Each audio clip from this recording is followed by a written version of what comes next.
Hello, this is Amanda Ron, and today we'll be talking about an article I read called Exploring the Use of Educational Technology in EFL Teaching, a case study of primary education in the South region of Ecuador.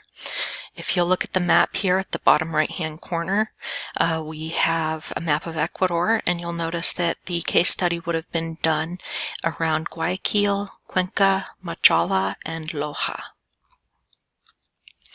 We're going to be starting off today with methodology.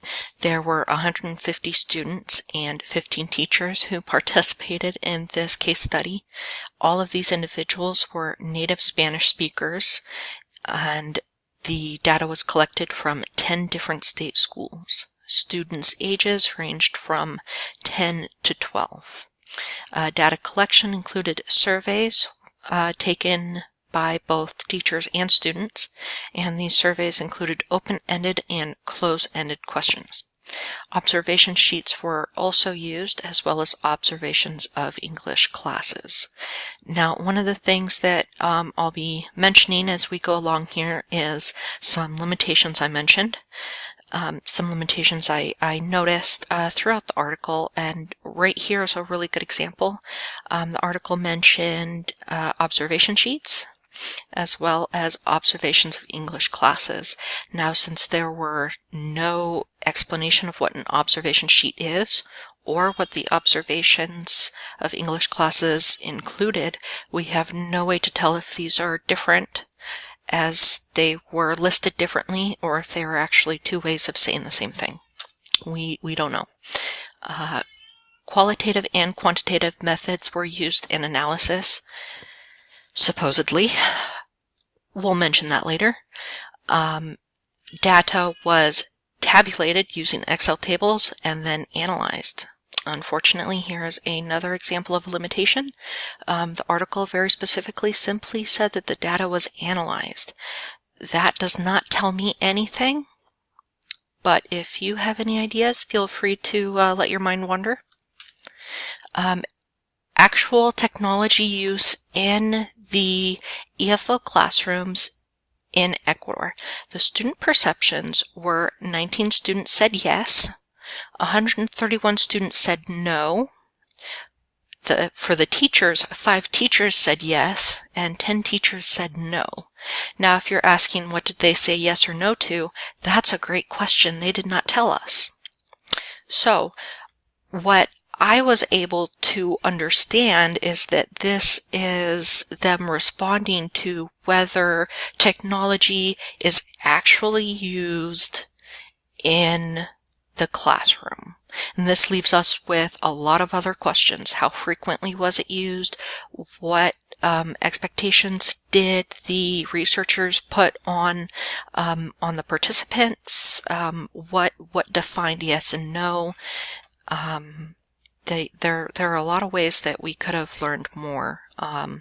Let's read this quote down here. It was found out that the majority of both students and teachers do not use technology in the classroom because the institution does not provide them with enough technological material, and teachers are not sufficiently trained to use it on a daily basis. So what we're hearing is that the institutions, unfortunately, based on this article, are not providing the proper technological material for teachers to use in the first place, which is tragic, but very, very common. All right, implications of current technology use. We have a few more quotes here we're going to go over. The first one, this aspect may affect student performance during the academic year, which demonstrates that teachers have been using traditional teaching approaches that may slow down the development of communicative competence in the target language. So what they're saying right here is that since technology is not being used, as the last slide said, very few people are reporting technology use in the classroom, that this is slowing down potential communicative competence in the target language. Another thing that I noticed throughout this article as a limitation is that they tend to make assumptions, I guess. They tend to not back up what they're saying with a whole lot of other resources. And this is a great example because just stating that this may slow down development, in no way did their article actually show that any development was being slowed down. So for my preferences, I would have needed some other resource to prove my point, I guess. We're going to go ahead and start on the second quote here. Additionally, only a third of teachers mentioned that they use technology to teach English lessons once a week because they can see more effectiveness in the teaching learning process, and just a limited number of them indicated that they incorporate technology in their lessons with a frequency of 2 or 3 months. In this context, it was observed that teachers who applied technology in their lessons had to use an English lab that provided only basic technological programs with no internet connection. Now you're going to see little numbers here. These are places that I felt were important to stop and think about what's being said here. Only a third of teachers mentioned that they use technology, so we're down to 33% right here is the number of the number of teachers saying that they are using technology, right? So what if 33% of teachers at Gonzaga said they use technology only once a week? So, that they use technology to teach English grades, but only once a week. However, they can see more effectiveness in the teaching learning process with technology, that is. So, lack of technology use, but we're still seeing the effectiveness. And a limited number of them indicated. I felt this was important to point out because what does a limited number mean if we're already down to 33% in the first place? So if I had direct contact with the authors, I'd probably ask, how can you get lower than 33%? I'm being slightly facetious. Number 6 here, incorporate technology in their lessons. So yes, they do incorporate technology, but again, once a week. With a frequency of 2 or 3 months. So this limited number, it looks like, only uses it once every 2 or 3 months, whereas the 33% uses it once a week. You can see how some of their article can be a little confusing when they don't give enough details. And then lastly, we see that they had to use an English lab. That again didn't provide proper technological support. The aforementioned results significantly affect the quality of language learning because sound use of technology can increase and develop students' outcomes, self-esteem, and attitude.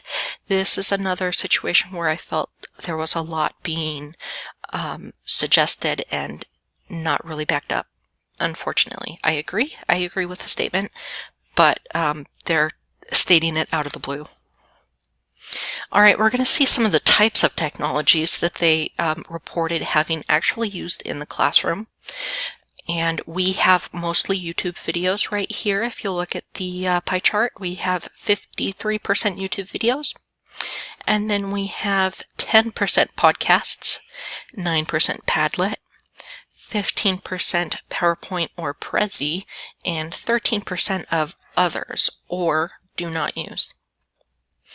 All right, let's read this quote here quickly. As regards the type of technological tools used in the English classrooms, students mentioned that the most popular ones used with high frequency by teachers were YouTube-based videos. I italicized this right here. Oops, sorry, let me go back. I italicized as regards just to show you that the writers of this article were not native English speakers, and they did a wonderful job, but it's important to keep that in mind as we read articles like this because we're not going to have things answered potentially in ways that we expect them to when an author was raised in a different culture. So small errors aside, I can definitely see how some of the writing was influenced by Hispanic culture. So let's go ahead and continue here.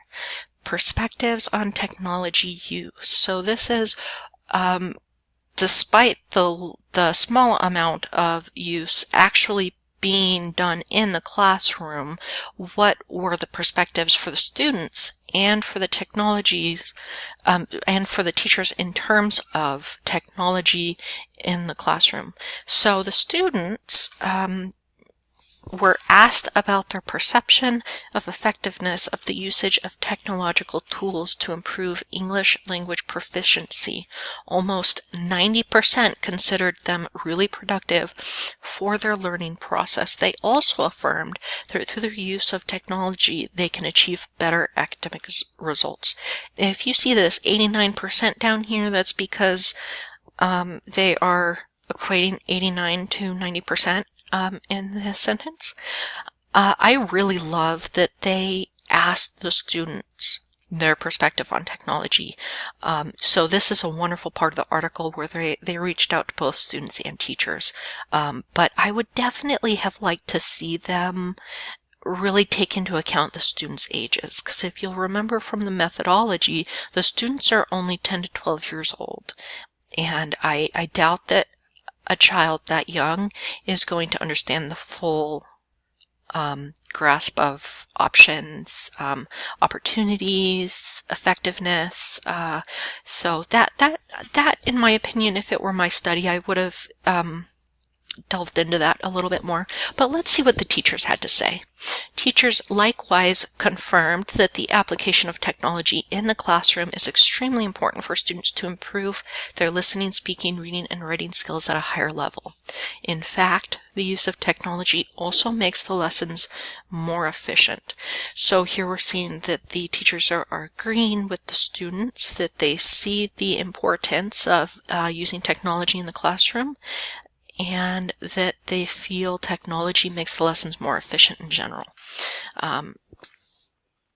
which is so ironic since so few teachers are actually using technology.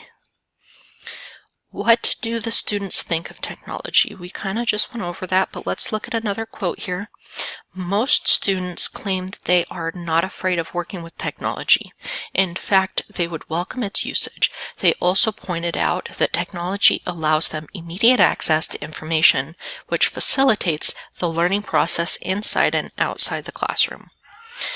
So this has to do more with the students' emotions surrounding technology, right? Because it's such a recent development that a lot of people are a little, I wouldn't say scared, but, you know, a little hesitant to use new technology as it can be a little complicated. And these students claimed that they were not scared, which seems to indicate confidence, which is great, and that they want access to technology. What do the teachers think of technology? When teachers were asked to express their feelings regarding this aspect, some of them mentioned that they avoid applying technological tools because they consider them difficult to use.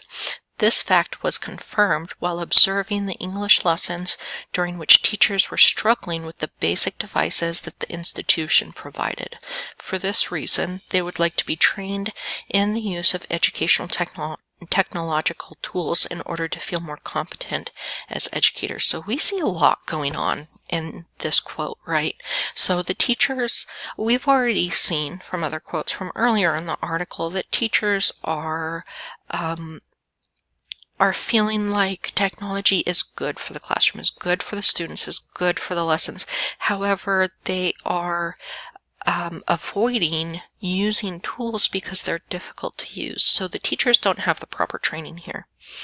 And apparently the researchers, according to this quote, the researchers confirmed that technological tools were being avoided in the classroom because apparently the teachers were struggling with basic devices. So we see a really great example of how much it can be difficult in another country to use the tools, to have the proper tools, despite how useful they are. All right, discussion. What do we do now?